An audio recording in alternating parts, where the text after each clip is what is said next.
स्वागत है आपका मेरी इस वीडियो में। पिछली बार की वीडियो में मैंने अल्फ़ाबेट, लेटर, सेंटेंस इनके बारे में बताया था, या सिलेबल को कैसे रीड किया जाता है, वॉवल्स और कॉन्सोनेंट्स इंग्लिश में कितने होते हैं, ये बताया था। आज की वीडियो में मैं बताऊंगी कि हिंदी में जो स्वर होते हैं और हिंदी के जो व्यंजन वर्ण होते हैं उनको इंग्लिश में कैसे पढ़ा जाता है, उनको कैसे प्रोनाउंस किया जाता है। तो चलिए देखते हैं। इसमें मैंने सारे स्वर लिख रखे हैं और ये इनके इंग्लिश प्रोनाउंसिएशंस हैं। जैसे ये है आ, बड़े आ की मात्रा के शब्दों को आ करके पढ़ेंगे। छोटी ई में हम आई लिखेंगे ई। फिर बड़ी ई में ई, यानी इसको थोड़ा सा और लॉन्ग बोलना है। फिर ऊ, इसको जल्दी बोलना है। और जो ये बड़ा ऊ है उसमें डबल ओ लगाना है। फिर ये री, ए, और ये ए, ओ से ओखली, औ से औरत को औ, अंग से अंगूर को आ, जो अंगा या विसर्ग की मात्रा होती है उसको आ करके पढ़ेंगे। और जो चंद्र बिंदु की मात्रा होती है उसमें हम इंग्लिश में आ पढ़ेंगे, आ। अब हिंदी के व्यंजनों के बारे में, उसके प्रोनाउंसिएशन के बारे में पढ़ते हैं। का ऐसे लिखा जाएगा, खा, गा, घा, अड़ा। अड़ा को हम इस तरीके से लिख सकते हैं, चा, छा। छा में एक और एच आ जाएगा, चा में एक एच है, छा में दो एच है। जा, झा, या। टा, ठा से ठठेरा, इसमें भी टी एच यूज़ होगा। डा, डी ए, ढा, इसमें एच ऐड हो गया है, बाकी ये सेम डा की तरह ही है। ना, ता, था, दा। धा, ना, पा, फा, ब, भा, म, या, रा, ला, वा, श, शा। शा से शलगम और शा से षटकोण को दोनों को same he S H A करके लिखेंगे। सा, ह, शा, शा से क्षत्रिय को उसमें के भी ऐड होगा। त्रा, तिर से त्रिशूल। ज्ञा, ज्ञा से ज्ञानी, ज्ञा। री की मात्रा को एच आर आई भी लिख सकते हैं और आर आई भी लिख सकते हैं। और श्रा को एस एच आर ए, श्रा, श्रा से श्रमिक। वो थे हिंदी के स्वर और व्यंजन के प्रोनाउंसिएशन जो इंग्लिश में हम लिखेंगे। अब ये है इंग्लिश के प्रोनाउंसिएशन हिंदी में। तो इनको प्रोनाउंस कैसे करते हैं तो देखते हैं। ए को ए, ए भी बोलते हैं। बी को बा, सी को का और सा दोनों बोलते हैं। डी को डा और दा। ई, ए। एफ को फा, जी को गा, जा। हा को हा, आई को ई और ई, जे, जा। के को का, एल, ला। एम को मा, एन को ना, ओ को ओ। पी, पा, पी को पा। क्यू को का बोलते हैं। आर को रा, एस को सा, टी को टा। यू को आ, ऊ और ऊ। वी को व, डब्ल्यू को भी वा बोलते हैं। एक्स को एक्स भी बोलते हैं और जा। वाई को या और ई। और जेड को जा या जा दोनों ही बोलते हैं। वॉवल्स वैसे तो 5 होते हैं, ए, ई, आई, ओ और यू, लेकिन जो इनके साउंड्स होते हैं वो कई ज़्यादा होते हैं। कॉन्सोनेंट्स के एक ही साउंड रहते हैं, लेकिन जो वॉवल्स होते हैं उनके कई साउंड्स होते हैं। तो यहाँ पर 20 साउंड्स हैं वॉवल के। ये 3 तरह के वॉवल्स हैं, इनको 3 कैटेगरी में रखा गया है। पहला है शॉर्ट वॉवल्स, जिनकी जो साउंड है वो बहुत छोटी होती है, यानी इनको कम समय में बोला जाता है। लॉन्ग वॉवल्स, जिसमें इनकी साउंड लंबे समय तक या ज़्यादा देर यूज़ हो या बोली जाए। डिप्थॉन्ग्स या फिर इनको अदर वॉवल्स भी कहते हैं। तो पहला है शॉर्ट वॉवल्स। शॉर्ट वॉवल्स को पढ़ते हैं, इनको कैसे इनके साउंड होंगे। पिट, ई। Pat, put, pat, cut, dog, about. यानी इसमें जितने भी वॉवल के साउंड हैं वो सारे कम समय में बोले गए हैं। अब लॉन्ग वॉवल्स में देखते हैं। Ball, shoot, deep, hurt, hot, girl. यानी कि इसमें जो वॉवल्स हैं वो ज़्यादा देर, यानी इसमें वॉवल्स के जो साउंड है वो ज़्यादा समय ले रहे हैं बोलने में, बजाय शॉर्ट वॉवल्स के। अब डिप्थोंग्स में देखते हैं slow, near, boy, crown, pray, light, bear, pure. यानी कि ये भी कुछ वॉवल्स के साउंड होते हैं, कुछ लॉन्ग वॉवल्स के साउंड्स होते हैं और कुछ शॉर्ट वॉवल्स के भी साउंड होते हैं। यानी ये जितने भी साउंड्स हैं तीनों वो 5 वॉवल्स के साउंड्स को मिलाकर ही बने हैं। हमने पिछली वीडियो में पढ़ा था सिलेबल तक, अब हम उसके आगे पढ़ेंगे सेंटेंस यानी वाक्य। सेंटेंस क्या होता है इसकी डेफिनेशन पढ़ते हैं। A group of words which makes complete sense is called sentence. कि जो शब्दों का जो समूह है जब वो एक पूरा अर्थ बताता है या उसका कोई एक मतलब बनता है उसको हम वाक्य कहते हैं। अब जो सेंटेंस इंग्लिश में लिखे जाते हैं उसका पैटर्न क्या होता है कि हिंदी का पैटर्न अलग होता है और इंग्लिश का पैटर्न अलग होता है लिखने का। तो इंग्लिश का पैटर्न ये है, पहले हम सब्जेक्ट लिखते हैं यानी कर्ता, फिर बीच में वर्ब आती है यानी क्रिया, फिर आखिर में ऑब्जेक्ट यानी कर्म आता है। हम इंग्लिश के जो जितने भी सेंटेंस हैं वो इसी पैटर्न से बनाते हैं, सब्जेक्ट, वर्ब और ऑब्जेक्ट। सब्जेक्ट क्या होता है यानी कि काम करने वाले को कर्ता कहते हैं यानी सब्जेक्ट कहते हैं। यानी कि किसी भी सेंटेंस में अगर कोई भी काम कर रहा है किसी चीज़ के लिए तो वो सब्जेक्ट बोला जाएगा या कर्ता यानी करने वाला काम, यानी जो काम कर रहा है। एग्जाम्पल ले लेते हैं, मीना इज़ नॉट सिंगिंग यानी कि मीना गा नहीं रही है। तो यानी कि इसमें जो गाने का काम है वो कौन कर रहा है, मीना, तो ये सब्जेक्ट है। He is a good man कि वह एक अच्छा आदमी है। तो अच्छा आदमी कौन है, कौन ये काम कर रहा है अच्छा होने का, ही यानी वह, तो ये भी एक सब्जेक्ट है। A cow has a long tail कि जो काउ है उसकी एक लंबी पूँछ होती है, तो उसके जो पूँछ लंबी है वो किसकी है, वो है काउ की। यानी कि जो काउ है वो भी एक सब्जेक्ट है, यानी ये काम कर रहे हैं, इनकी चीज़ के बारे में ये पूरी बात हो रही है। फिर है ऑब्जेक्ट। ऑब्जेक्ट होता है कर्ता जो काम करता है। कर्ता जो यानी सब्जेक्ट, वह व्यक्ति या कोई भी चीज़ जो काम कर रही है। जैसे एग्जांपल देखते हैं, ही पेंट्स वॉल कि जो सब्जेक्ट है यानी ये कर्ता जो है वो क्या काम, वो पेंट कर रहा है किस पर, दीवालों पर पेंट करता है। यू लर्न इंग्लिश यानी कि सब्जेक्ट इसमें यू है, यानी कि जो यू है वो इंग्लिश को सीखता है। तो यानी कि ये काम किसके लिए कर रहा है, इंग्लिश सीखने के लिए। शी लव्स फ्लावर यानी कि वह फूलों को पसंद करती है। और सब्जेक्ट ने जितने भी काम करे हैं वो सारे के सारे पेंट करा उसने वॉल्स पर, उसने सीखी क्या है, इंग्लिश सीख रहा है वो। शी लव्स यानी उसे प्यार है किससे, फूलों से।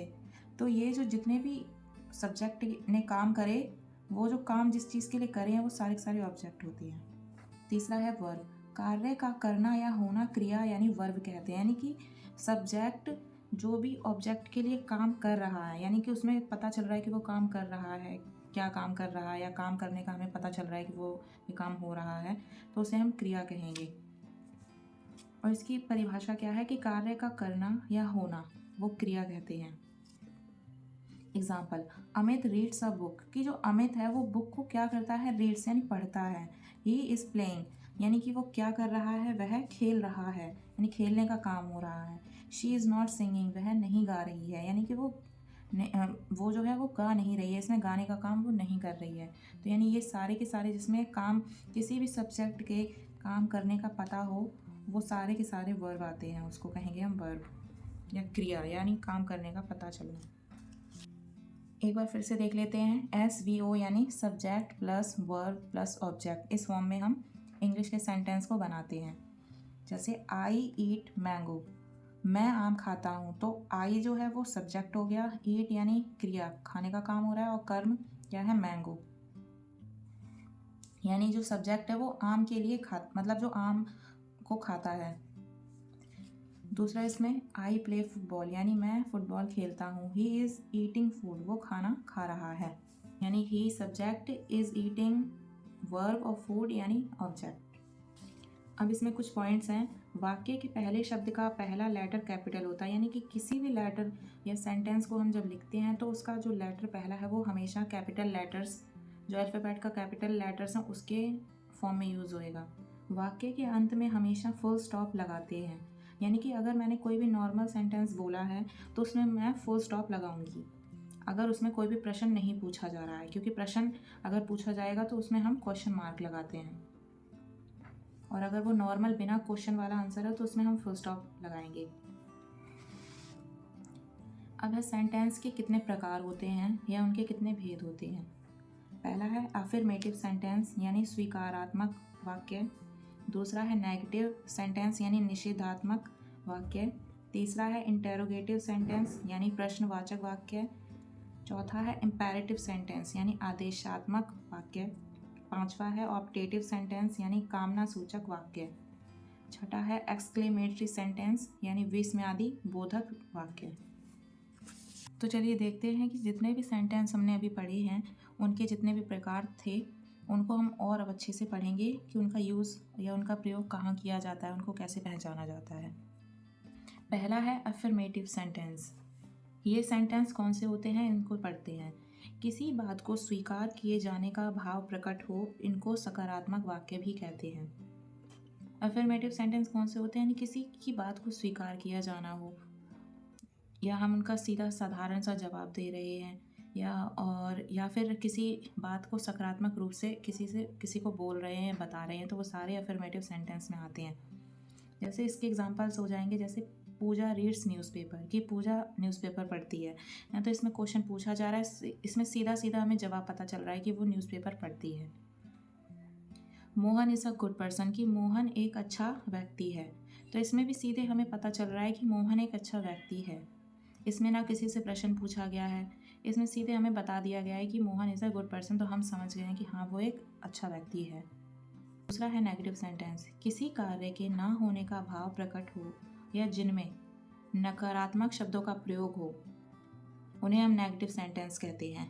जैसे इंग्लिश में किसी में भी वर्ड में नो, नॉट या नेवर लिखा हो, तो वो हमें समझ में आ जाएगा कि उसमें वो जो लाइन है वो ना की बात हो रही है उस लाइन में, या कोई काम को वो मना कर रहा है करने के लिए। जैसे कि he is not a teacher, कि वह टीचर नहीं है, तो इसमें बताया जा रहा है कि वो जो टीचर है वह नहीं है। तो ये भी एक नॉट जिसमें वर्ड आ रहा है, या नो वर्ड आएगा, या जिसमें नेवर वर्ड आएगा, वो सारे के सारे नेगेटिव सेंटेंस उनको माना जाता है। She is not a singer, never tell a lie, कि जितने भी वर्ड हैं वो सारे के सारे अफर्मेटिव सेंटेंस की तरह हैं, बस इसमें एक नया वर्ड जो ऐड हुआ है, जुड़ा है, वो है नॉट या नो या नेवर। तो इनसे ही नो, नॉट या नेवर को जोड़ने से ही नेगेटिव सेंटेंस में बदल गया है। तीसरा है इंटेरोगेटिव सेंटेंस। ऐसे वाक्य जिससे किसी वस्तु, व्यक्ति या बात में प्रश्न के पूछे जाने का भाव प्रकट हो, यानी कि इसमें वो सारे वाक्य आते हैं जिसमें हम किसी से कुछ पूछते हैं, यानी या किसी से पूछने का काम करते हैं किसी भी चीज़ को लेकर के, जैसे व्हाट, व्हेन, हु, व्हाई या हाउ, वेयर। तो वो सारे के सारे प्रश्न जिसमें हम पूछ रहे हैं किसी से, हम किसी से कुछ जानना चाहते हैं, तो वो सारे के सारे जो वाक्य या सेंटेंस है वो सारे इंटेरोगेटिव सेंटेंस में आते हैं। जैसे example, what is your name, यानी आपका नाम क्या है, इसमें हम पूछ रहे हैं किसी से। और इंटेरोगेटिव सेंटेंस में हमेशा क्वेश्चन मार्क लगता है। जैसे अफर्मेटिव सेंटेंस और नेगेटिव सेंटेंस में फुल स्टॉप लगाया जाता है एक सेंटेंस को लिखने के बाद, वैसे ही इंटेरोगेटिव सेंटेंस में एक सेंटेंस को लिखने के बाद क्वेश्चन मार्क लगता है। Why are you talking, how old are you, यानी कि तुम बात क्यों कर रही हो, इसमें भी हम पूछ रहे हैं। हाउ ओल्ड आर यू, आप कितने साल के हैं, तो इसमें भी हम पूछ रहे हैं, पूछने का काम हो रहा है, तो इससे हमें पता चल जाएगा कि ये एक इंटेरोगेटिव सेंटेंस है। चौथा है इम्पेरेटिव सेंटेंस। वो वाक्य जिनमें आज्ञा, सलाह या सुझाव या प्रार्थना आदि हो। तो इंपेरेटिव सेंटेंस वो सेंटेंस होते हैं जिसमें हम सेंटेंस से पता चल रहा हो कि हम किसी को आज्ञा दे रहे हैं, या सलाह दे रहे हैं किसी को भी, या सुझाव दिए उस वाक्य में, या किसी से प्रार्थना करी है किसी भी चीज़ को लेकर के, तो हमें पता चल जाएगा कि वो एक इम्पेरेटिव सेंटेंस है। अगर उन वाक्यों में इनमें से किसी भी शब्द का इस्तेमाल हुआ है, जैसे कम हियर, यानी यहाँ आओ, इसमें ऑर्डर देने का, रिक्वेस्ट करने का और प्रोहिबिशन में ऑर्डर देने का काम हुआ है। कम हियर यानी यहाँ आओ, रिक्वेस्ट यानी प्लीज़ शट द डोर, यानी कि इसमें दरवाजे को बंद करने के लिए एक रिक्वेस्ट कर रहा है, प्रार्थना कर रहा है वो किसी से कि आप ये मेरा काम कर दो। प्रोहिबिशन में डोंट स्मोक, डोंट स्मोक, यानी कि इसमें एकदम काम को एकदम मना कर दिया गया है कि ये नहीं है, डोंट स्मोक, यानी कि जो धूम्रपान है वो नहीं करते हैं। तो पांचवा है ऑप्टेटिव सेंटेंस, यानी ऐसे वाक्य हैं जिनको पढ़ने में आशीर्वाद, इच्छा, अभिशाप या आदि का भाव प्रकट हो। यानी कि कोई भी ऐसे सेंटेंस जिसमें हमें सेंटेंस में पता लग रहा हो कि हमें ब्लेसिंग मिल रही है, या हम किसी को ब्लेसिंग दे रहे हैं, विश कर रहे हैं किसी चीज़ को लेकर के, या प्रेयर कर रहे हैं किसी से, किसी दूसरे के लिए या अपने लिए, तो वो सारे के सारे ऑप्टेटिव सेंटेंस में सेंटेंस आते हैं। जैसे इसमें एग्जांपल्स हैं, मे यू डाई सून, यानी कि काश तुम जल्दी मर जाते। तो यानी कि इसमें अभिशाप की बात हो रही है, किसी को अभिशाप देने की, यानी कि किसी को कर्स दिया जा रहा है। या मे गॉड सेव यू, यानी कि भगवान तुम्हें हमेशा बचाए, यानी इसमें प्रार्थना कर रहे हैं हम, किसी को बचाने की बात हो रही है। मे यू लिव लॉन्ग, यानी कि तुम हमेशा जियो, तुम हमेशा लंबे जियो, यानी कि आशीर्वाद देने की बात हो रही है। जैसे हम किसी से मिलते हैं तो हम आशीर्वाद देते हैं या हमें आशीर्वाद मिलता है, तो वो सेंटेंस भी सारे ऑप्टेटिव सेंटेंस में काउंट होते हैं। गॉड ब्लेस यू, यानी भगवान तुम्हें आशीर्वाद दे या भला करे तुम्हारा, तो वो एक इच्छा है, इच्छा की बात हो रही है कि हाँ ऐसा हो जाए, या फिर मुझे कुछ भी काम भविष्य में पूरा करना है तो मैं इच्छा कर रही हूँ किसी भी चीज़ को लेकर के। तो ये सारी चीज़ें ऑप्टेटिव सेंटेंस की होती हैं। छठा है एक्सक्लेमेटरी सेंटेंस, वो वाक्य है जो शोक यानी दुख, हर्ष यानी खुशी, आश्चर्य, भय यानी डर, या करुणा यानी दया किसी को लेकर आदि का भाव प्रकट करे, वो सारे के सारे एक्सक्लेमेटरी सेंटेंस में आते हैं। जैसे इंग्लिश में वर्ड यूज़ होंगे अलास, ओ, हुर्रे, वाओ, हुश, यानी कि ये जो वर्ड हैं ये सारे के सारे अचानक किसी चीज़ को प्रकट करते हैं। जैसे अलास, टाइम इज़ अप, यानी कि इसमें कोई भी चीज़ जो है वो अचानक आ जाती है। एक्सक्लेमेटरी सेंटेंस में जितने भी सेंटेंस होते हैं वो अचानक से जो कोई भी चीज़ घटना होती है तो उसके लिए हम यूज़ करते हैं। तो वो चीज़ अच्छी भी हो सकती है, बुरी भी हो सकती है। तो उस समय जिसमें भी हमें पता चले कि हाँ किसी में दुख है या खुशी है, किसी में हमें कोई चीज़ हमें अच्छी नहीं लग रही है या सुंदर लग रही है, तो उसमें हमें एक्सक्लेमेटरी जो सेंटेंस है वो यूज़ करने होते हैं, या उनके शब्द यूज़ करने होते हैं। जो चीज़ हमें अच्छी नहीं लगती या जो चीज़ हमें बहुत ज़्यादा अच्छी लगती है, तो ये सारी चीज़ें अचानक से होती हैं, तो वो सारे के सारे जो वाक्य हैं वो सारे एक्सक्लेमेटरी सेंटेंस में आ जाते हैं। या अचानक हम जीत जाते हैं, या हमें कोई भी चीज़ जब सरप्राइज़ मिलता है तो हमें एकदम सरप्राइज़ होता है, तो हम वो सारे एक्सक्लेमेटरी वाक्य में ही जोड़े जाएंगे। आज की वीडियो में मैं बस इतना ही बताऊंगी। उम्मीद करती हूँ कि आपको ये वीडियो मेरी अच्छी लगी होगी, और अगला टॉपिक मैं अब आपको अगली वीडियो में बताऊंगी। पूरी वीडियो देखने के लिए आपका धन्यवाद।